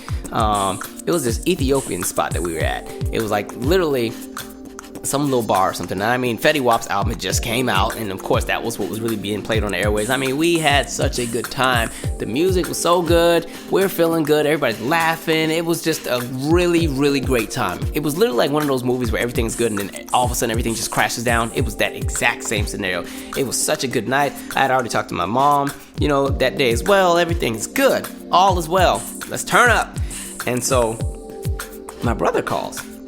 And my brother and I are close, but we don't talk a lot. We're just different people. We know that we love each other and we don't have to talk every day. That's our relationship. There's no bad blood or anything. Plus, on the weekends, we're probably not going to talk to each other because we're probably both running the streets. And at the time, my brother was on vacation and he happened to be home in Washington State visiting my parents. And so, he's there. And so he calls. And of course, I'm like, this is odd. He wouldn't normally call me around this time. So let me just, let me step out and make sure everything's good. Now, I'm not going to lie. It was a Saturday night. We done had a few drinks. Everybody's buzzed up and in a good mood. So he calls. He's like, yo, Dad just passed out. Dad's on the floor right now. And I'm like, huh? What? Huh? And it was interesting because, listen, I know I had a lot to drink that night, but for some reason, when I tell you I sobered up so fast, like, huh? Wait, it was like I snapped out of whatever we were in because the place that we were at had just opened. It was like their first weekend open, and they were being very, very generous and courteous and giving free this and free that, and we were just having a good time. And so all of a sudden, my experience changes, and so my brother's like, yeah, he passed out. I don't know what's going on. And, I'm trying to process everything. Like, what do you mean he's on the floor? Okay, well, where's Mom? Are y'all doing CPR? Did you lay him on a flat surface? Did you tilt his head back? Did you do the CPR? Did you call a doctor? Did you call 911? Did you get the neighbor? Did you get, I'm asking all these questions. And at the same time, I think I'm overwhelming him because I'm 3,000 miles away. He's physically there. I'm trying to do everything I can do to help, but I'm not there. And so he's getting a little frustrated because I think I'm overwhelming him with all of the questions and everything. He's like, let me just call you back. I'm like, what do you mean let me just call you back? No, you need to tell me, what's going on. And so he calls me back, same thing. He doesn't really know what's going on. The ambulance is on the way. The neighbor from next door is there. My brother he's responding in a way that a 20-year-old is going to respond when something like that happens unexpectedly. So he and I, at that moment, were not on the same page. And he and I kind of had a little tension between us because I'm like, you're being, like, he was annoyed with me asking all the questions. And I'm like, how dare you be annoyed? I'm not there. You need to, what's next? And so the neighbor grabs the phone because me and Marcus are about to have a full-out argument on his phone, and I'm out on U Street, loud as hell. Everybody watching me because I'm about to cuss this boy out. Like, you not about to sit here and hold information from me. My father is on the floor, and you want to sit here and be crazy about whatever it is. And so really, we were both just in our emotions and in our feelings and didn't know how to manage. And so the neighbor's like, listen, Michael, let me call. I'll give you all the information as things come. The ambulance just got here. I'll call you back. So I go back in, I tell Whitney, Whitney, look, I gotta go. My dad is just passed out and everything. And so the issue is this. We drove. We've had too much to drink. It's not a good idea to drive because we have common sense and we don't drink and drive, so she can't drive me back to my apartment. I don't want to get on the subway because if I'm underground, there's no signal service. I don't want to miss any important calls. And so I'm like, Whitney, listen, you do you, I will be okay. Everybody else, I'll see y'all later. And so I'm like, let me just walk home. I'll just walk. So I walked from U Street all the way to where I live, which is, well, I ain't telling y'all that because there's crazy people on the internet. Y'all might be trying to kill me. But just know that I probably walked a good, probably 2 or 3 miles to my house at 1 a.m. And so I'm walking and I already knew. I already knew he was gone. It wasn't even... I just knew, and it was weird because this time I was so collected and I was so calm, and it's almost like everything that happened that December prepared me for this day. And so I was so calm, and I'm walking down, Florida Avenue all the way to where I live, and I'm just having a whole conversation with like God and with my father, pretty much like, okay, it's gonna be what it's gonna be. I'm grateful for the time that I've had. I just pray that everything aligns and that my family's okay, and if he is able to survive, that would be great. But if not, I'm grateful for the time that I had, and I'm so glad that he's always been in my life, and he was never a father that walked out, and he was always good to my mother. He was never abusive. He didn't cuss at us. He didn't hit my mother or nothing like that. He didn't cheat on my mother. All of that. And so I'm having this whole moment of reflection while I'm walking, and I'm about maybe 3 blocks from my building, and my neighbor calls me back and he's like, hey man, they did everything they could do. They tried to resuscitate him for the last 20 minutes. But he's gone. He just, they pronounced him dead. They're gonna have the coroner coming and everything like that. And I'm just like, okay, thank you. So I get off the phone and I walk into my building, and it's like there's a new chapter in my life. Like everything that I have known has just changed. The entire pendulum of my current world has shifted, because now I'm walking with one less parent. And that day that everybody dreads has come to me a little early, in my opinion. It's come a little prematurely. And, Whitney has been blowing my phone up, and I'm not really trying to be bothered. So I finally answer her call. I'm like, yeah, he didn't make it. And so she's like, I'm on the way. I'm like, no, you don't have to come. I swear you don't have to come. I'm fine. I just want to kind of be with myself. Now, Whitney's that kind of friend who's like, nope, I'm still coming. Like, if one of my friends is in distress, I'm going to be there to support them. And so, her plan was she was going to stay there and try to sober up. And when she was close enough to, or good enough to drive, she would come over. And so, I get home and I start making the calls to all the family. And the hardest call, I think, was the call to Cassandra. That was a really hard call to make. And explaining it to her, because she knew too. She knew, like, the minute I called her, because she knew that it was 1-2 in the morning where I lived, and so she knew even before I told her. And so it was pretty much, I called, and she's pretty much just saying, like, don't say it. And I'm like, yeah, it was so bad. And then I called my aunts and let all of them know, and then Cassandra went and told the rest of that side, and then the pastor of the church actually told my grandfather, because I didn't know how he would respond, and he wasn't about to cuss me out on that day, because it was going to be, listen, so and then I sent a text to my coworker Liz and just let her know, and she called with her husband, and they just wanted to make sure I was good. And at that point I was okay. I was fine. I was processing everything, but emotionally I was very collected. I was all right.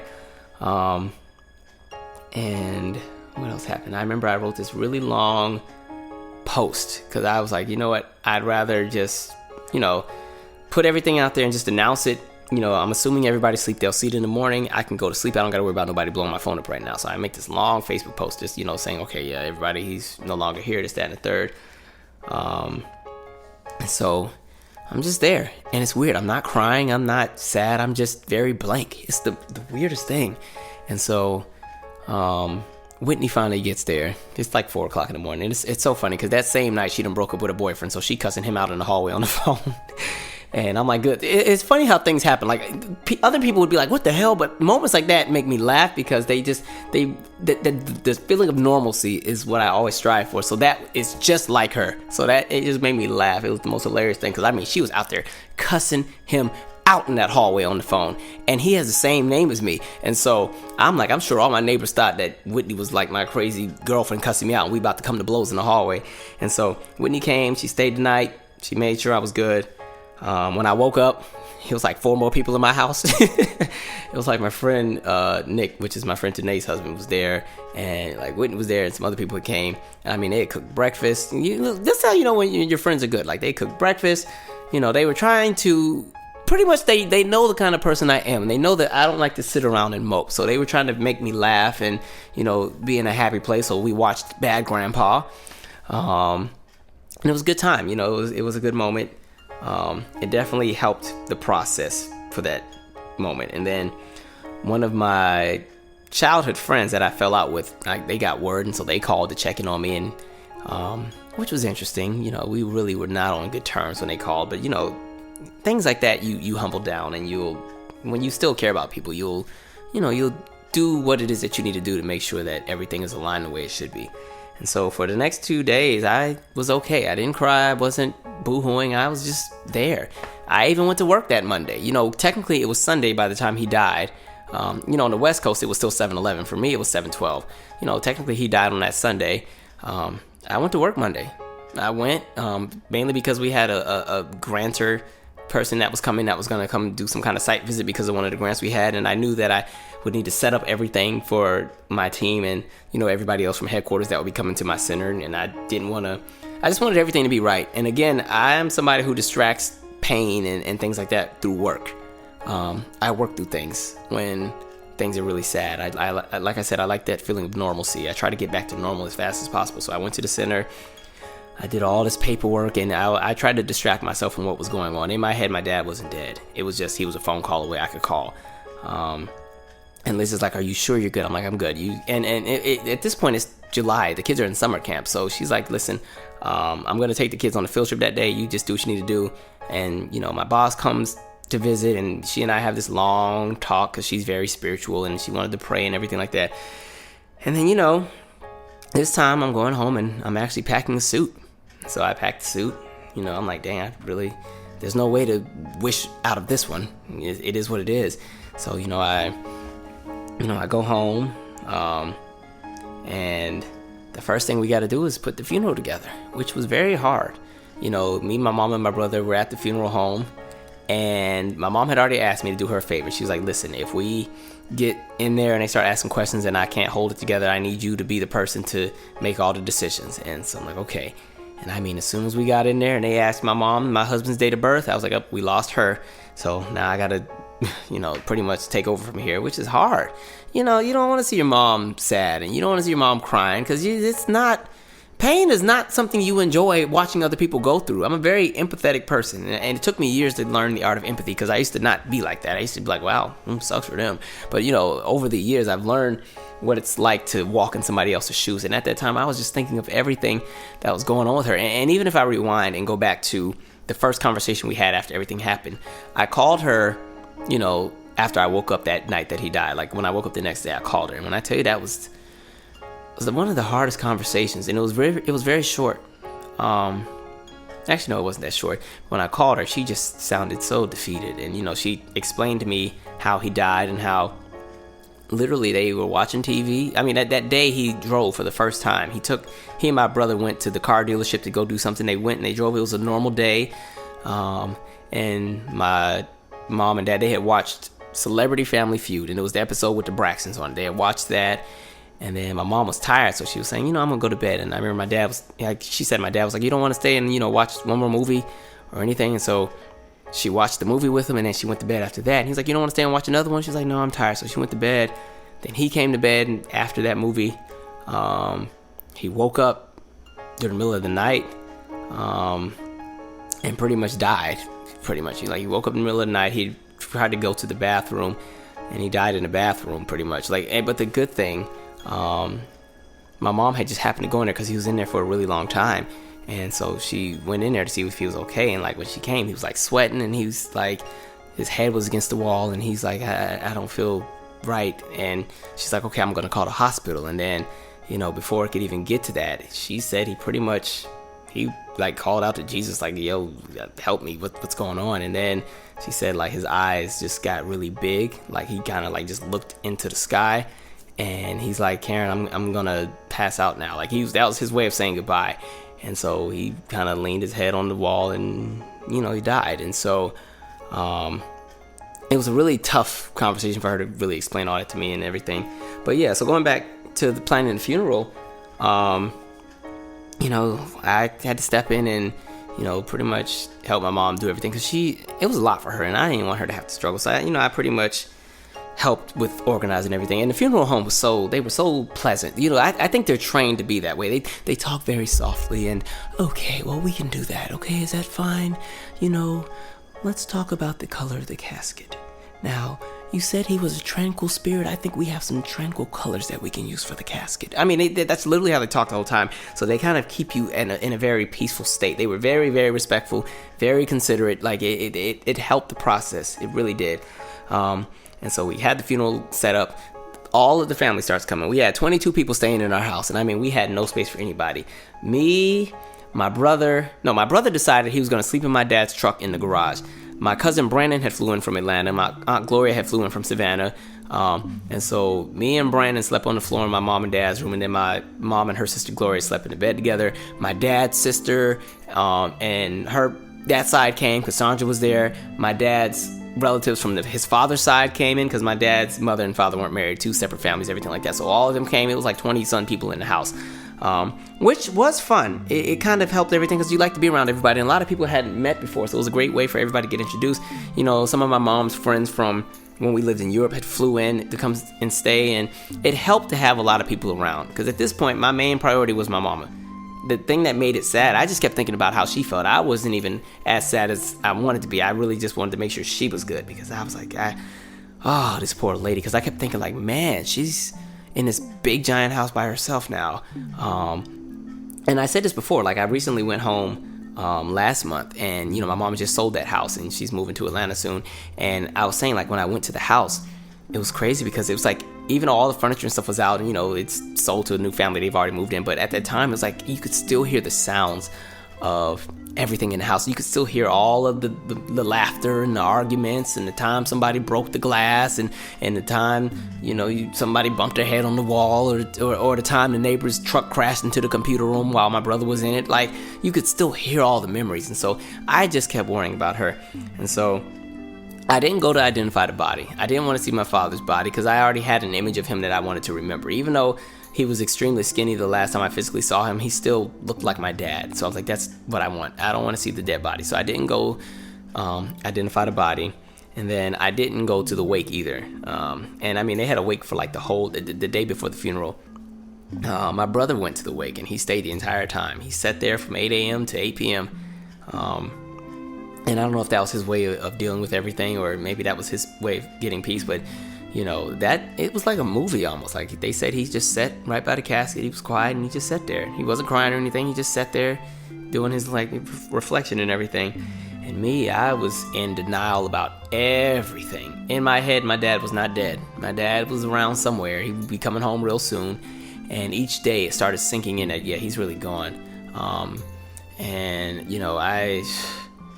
I dreaded going to the funeral. I've never been nervous for a lot. Well, actually, I'm lying. I'm always nervous about a lot of things. Usually, I'm always nervous about a performance or something. But that funeral, I was so nervous about for some reason. It was the day, if I could have skipped the funeral, I would have. I didn't want to go. Because I think that was me running away from the reality that, okay, this he's gone. That's it. And you gotta, you gotta face this reality. I didn't want to face it. And so I kept trying to psych myself out like everything was fine. And with each day, it started sinking in that, no, it's not fine. Because I'm like, okay, I got my grandparents here, I got aunts here, I got all kind of relatives here, everything. You're going to have to deal with this. And I mean, my family was so supportive. I mean, especially my Aunt Queen and my Aunt Mamie, they were actually from the DMV. They flew in, and I mean, they cooked breakfast there every morning, and they were making all kind of stuff, salmon cakes. Just, that's the other thing. When somebody dies, people come through and bring food. You have so much food. You don't have to go anywhere. It's just food upon food upon food. And so it's time for the funeral, and, my cousin Brandon was really coming through. He was really trying to make sure I was good, because his father figure died when he was a kid, as well. And so he was really trying to make sure I was good. And because I didn't go nowhere. I didn't go out. I didn't hang out with nobody. I stayed home every day and pretty much watched TV reruns, or stayed in my room, or just, I didn't want to really do much. I didn't want to go anywhere. And mind you, my birthday was coming up. I was getting ready to turn 27, like a week after the funeral. And I just was not in a celebratory mode for anything, or mood for anything. And so we get to the funeral, and the funeral's at my childhood church, the Maranatha Church of God in Christ. I think that's what it's called. Maybe they changed the name, and that was, to be honest, the funeral was very upbeat. That was the one thing. My dad did not believe in having no super sad funeral, and my mom was the same way. Like, the way we do things, we want to go out with a bang. And when it's my time to go, I would hope that my funeral is just as lit. Like, I want a full band, I want a concert, I want all the vocalists and singers to scream and sing from the top of the roof. My funeral needs to be a party, and I want a stand-up comedian to do my, what's the thing called? I can't even think of. Jesus, I'm losing my mind. I can't even think of the word. My eulogy. I want a comedian to do it. Like, my funeral, I need it to be upbeat. I don't want nobody coming out of there sad. I want everybody to leave in a good mood and inspired to go and do something and be great. And so the funeral happens, and while the funeral is happening, I just keep looking at the casket because, of course, we're in the front row, and I just keep looking at the casket, and I'm like, he's really in there. My dad is in there. Like, this is the closest I've been to my dad while being the farthest away at the same time. And I can't physically touch him anymore, and he's not really in the casket. It's just the body or the flesh. He's transitioned to somewhere else, and I'm just sitting there. I kept looking at the casket the whole funeral, and I didn't cry either. The funeral, I didn't shed a tear. I made it through the whole funeral, and I mean, it was a very upbeat funeral. The choir sang upbeat songs. His best friend, this guy Jim, had spoke, and Jim, just when I saw Jim, it just gives me a bunch of memories, because Jim and his wife Joan used to throw parties every weekend when I was little.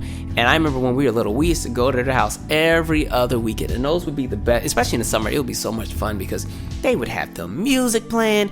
We'd be playing stickball in the back. All the kids while the grown-ups are out front doing grown-up stuff with the little drinks and laughing and playing spades and dice and everything like that. And Jim always had dogs, so I'd always like to play with the dogs. Or we'd be playing stickball or everything like that. And 4th of July, I'd be out there shooting the fireworks and everything. And, they had a garden and they would always give us some of their greens to take home. And, and Jim would go fishing with us too a lot of times. And, we'd be all on the boat together. Like it was, so when Jim went up there and said his piece, I was like, okay, then it was sinking in like, yeah, this guy's really gone. Because I personally went out the way I didn't want to speak at the funeral because I didn't know how it would be. I didn't know if I'd be able to get through the words. I pretty much wrote what I wanted to say and it was in the obituary, and those would be my words. I would share it with you guys, but I think some things just got to be private. I don't want to share everything with y'all. And so, my brother did the same thing as well. And so, my dad's friend spoke, and I mean, that was the one part that was sad, because my dad's friend could barely get anything out, and that part was sad. But overall, like, my Aunt Queen was the one who spoke on behalf of the family, and I mean, she came, and my Aunt Queen is funny, because she's so upbeat, and at the time, her husband had just died literally the year before. A month before my dad got sick on his birthday, her husband died. And I remember we just went to that funeral, but I mean, she came, and she was so uplifting, and she came with this blue gown. Everybody else got black on. She gonna wear blue, like this royal blue. Comes in there, she does a poem and tells these stories. And my Aunt Queen is the same queen, the aunt that I told you guys about when I was at Howard, who lives in the DMV, and she gave me a place to stay. I could always stay at her house, if I was tired of my roommate or anything like that. And I mean, her presence was so warm. And after she said what she said, my mood with the funeral turned from, okay, this is sad, to everything's gonna be okay. Because I see my Aunt Queen, and she's fine. And the way that she just put all this out, I don't know, it just uplifted everything. And I was like, I'm gonna be okay. And so from that moment, I ended up in this period of reflection for the rest of the funeral. And I'm like, okay, I gotta get my life together. I'm doing all right. I have my little career and everything going, but I want to really make sure that I do everything that I aspire to do, because life is not promised, and you don't really know how much time you have on this earth. And you know what? I really like doing music. I like doing film. I like doing comedy. I'm not doing it enough. I'm giving too much of my energy to this job. Maybe I should apply to film school. Maybe I should, I'm thinking of all the things that I need to do when I get back. And so the funeral for me was like another closing of a chapter and a new one starting, where it's like, okay, I just closed the book on all the sadness, and even though it's sadness, my dad, and I'm gonna miss him, now it's time to, what's next? Well, what are we doing here? Because now that he's not here, you need to make sure that his legacy lives on. Because the thing that got me, I felt horrible inside, because I'm like, man, I never got to get, he's never gonna get to see me get married. He's never gonna get to see me have kids. And sometimes that's something I still think about, like, man, my kids are not gonna have a grandfather, at least on my side. Stuff like that I think about. And even with my mom selling the house, I'm like, man, I don't even have like a childhood home to go back to. And we moved so much anyway. Even that house we were only in from when I was a sophomore in high school onward. We had like 3 or 4 other houses before then, because we were always moving. And so I think about those different things. But the funeral was pretty upbeat. I did shed one tear at the very end, because they had like a slideshow, and once you get them pictures in that music, it's gonna get you either way. So I did shed a good tear with the slideshow. And then we got in the limos and we rode to the gravesite. And it's always interesting when you're in a funeral procession, because you're stopping all the traffic and the police are escorting you, and everybody like stops in the tracks if they're on the sidewalk, and it's like they just stop and look at you and they pay your respects. And I'm in the limo like I never thought this day was going to come. Like, what is this real? Is this happening? Like, am I really here? My dad is really gone? Because literally a few years earlier, I thought it was going to be the other way around, because my mom had got sick again around 2012. And I was like, gosh, I can't imagine if she was gone, and then I'd have to take care of my dad. But fortunately, she bounced back again.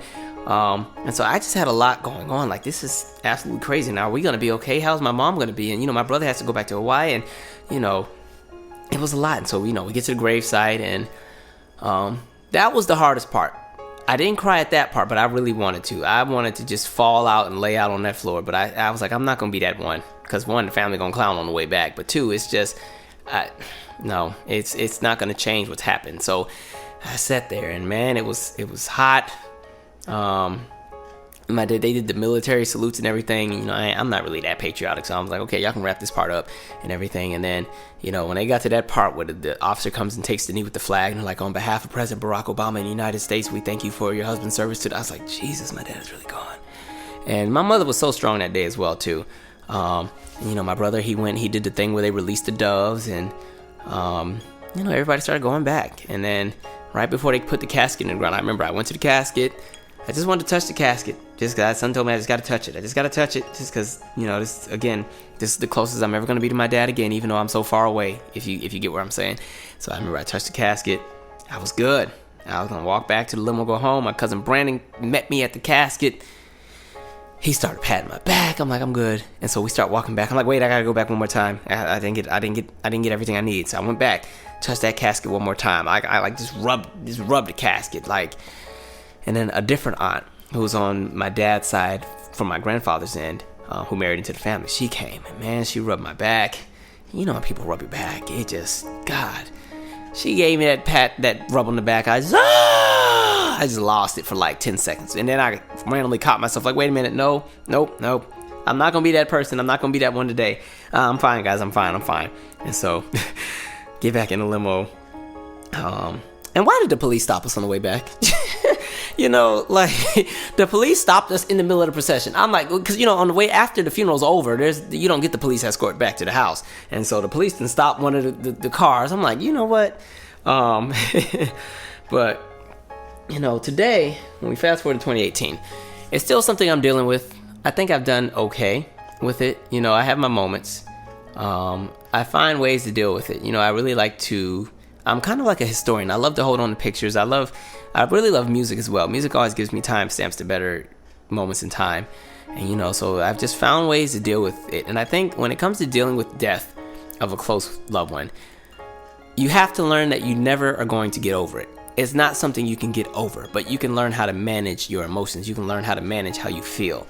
You know what I mean? And it's okay to be sad randomly, because some days, you know, I'm fine. It's been years, but every now and then, there will be like a random smell or something that'll come, and it'll take me somewhere. Like, you know, I might be somewhere and all of a sudden I can smell catfish, and I remember, you know, him doing the fish, and it might take me somewhere. And, you know, sometimes if I'm at the mall and I see a father with his sons playing, I sometimes have to look the other way sometimes, because I'm like, this is choking me up a little bit.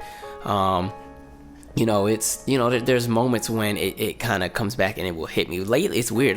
Within the last year, it's really been getting to me for some reason. I don't know if it's because I tried to repress it so much initially when everything happened. But, you know, it's been a process. And initially, after the funeral, after everything happened, I told my mom to come back to DC with me for like a month. I was like, because you don't need to be in this big old house by yourself with everything that's just happened, because that's too depressing. And so she came back with me to DC for like a whole month. She drove me crazy, but she was there for a month. And I mean, we had a good time. We bonded, and, you know, we got to go out to eat and laugh. You know, moms always love to upgrade your apartment and buy you all kind of furniture and stuff and everything, because they never think your place is good enough. And so, you know, she was there for a whole month. I took her to see Straight Outta Compton, which I would have never been able to take her to see years ago. Like, my mother is like a church missionary. She's very spiritual and everything like that. And I'm like, but hey, she loosened up and went and saw it. I thought I would never be able to get her to do something like that. And I mean, over time, we've all gotten better. And I mean, there's struggles. There's definitely a bunch of chaos in the family. Everybody butts heads every now and then. But, you know, we're okay. And I'm okay. And I think that's the good part. Even though it's sad, the best thing that I think I can remember is also with that last conversation my father had. He told me, listen, you've already surpassed the expectations I set for you. You've already done everything I've already done, because my father didn't get to go to college. My father didn't get to do a lot of things. And he's like, you've surpassed my expectations. You've done everything that, you know, I would have hoped you could do. You know, I don't have to worry about you. I know that you will always be okay, and I'm proud. And it's almost like he knew that was going to be our last conversation. He's like, you know, I'm proud. This is after the Donald Trump mess, by the way.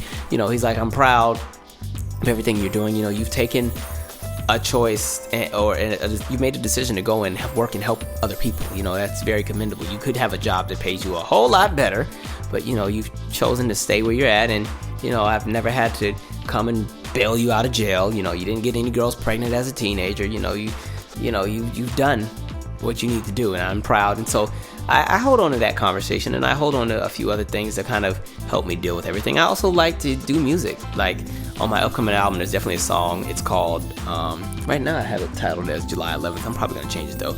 And it's kind of just, I already did a song about him on the last album called Pops, but I just was like, I think I had more I needed to say, and I wanted to present it in a different way. So, hey, when the album comes out, check out that song. I can't wait for that one to come out. It's probably one of my favorites on the album. And it's interesting how I did the production on it, but, we'll get to that later when the album comes out. And so, at this moment, life is good. You have your moments, but there's so many other milestones that have happened, and I've been able to do so much in the last few years since he's died. I don't know if his death was like an awakening for me to really go out there and do the things I really want to do, but I really, again, the pendulum swung a different way, and I feel like now I'm in a chapter where I'm really trying to just strive to do what makes me happy and finding my purpose in life and really making sure that I get to that state of euphoria and serenity where you're always at peace and you sleep good every night. And that's the good thing. Like, I don't have nights where I don't sleep. I sleep good every night. And even when I dream, when he's in my dreams, he's alive in all of them. And it's all, I don't know if that's his way of communicating, but there's never any sad dreams. In every dream I've had, he's alive, or we're just going around doing random things. And so that gives me my peace. Anyway, this has been a very long podcast, and I think it's time to wrap it up. So, we'll be a little bit more upbeat in the next one. I don't know if that somebody needed to hear that, if somebody's going through the same thing, because again, it's difficult to lose a parent. It's very difficult. Especially, if they pass on unexpectedly. It's difficult. It's not an easy thing. It's not something you can ever really emotionally prepare for. It's not something you want to happen. You want your parents to live forever. So that's why I always say, for those of you who are fortunate to have your parents or whoever has raised you, embrace and cherish those moments. Even when they get on your nerves, even if they've been on the phone too long and you're ready for them to wrap it up because you were already doing something and they called you in the middle of your show and you had to pause the DVR, embrace those moments because they're not here forever. I always tell that to my teenagers that I work with when they start talking about how their parents get on their nerves. Because when you're a teenager, your parents do get on your nerves. They're irritating. God, they just, it's like the minute they come home, they got something to fuss about. But I tell them, listen, you're going to miss those days because eventually they come and then they go and you don't have them anymore. And all you have is memories. And so I hold on to the memories and the pictures and the videos. And, I'm glad my father gave me the gift of music. He introduced me to music. He was such a huge music head, and I think that's why I have such an old soul. I really enjoy a lot of the music from the 60s and the 70s and even jazz. He introduced me to all that. He introduced me to, even within black culture and entertainment and Hollywood, all of the greats that came from before I was born. He introduced me to all of that, and he introduced me to all of these different values. And because he was such a great example of a male figure in my life, I took on those traits. I'm able to stay centered in moments where there's a lot of chaos, and I think that's one of the best traits he could have given me. And so, my next move in life is, as I figure out what's going on with my career, the next move is, okay, now it's time to get married, have some kids, start my own family, carry that legacy on. And so, anyway, that is all. Until next time.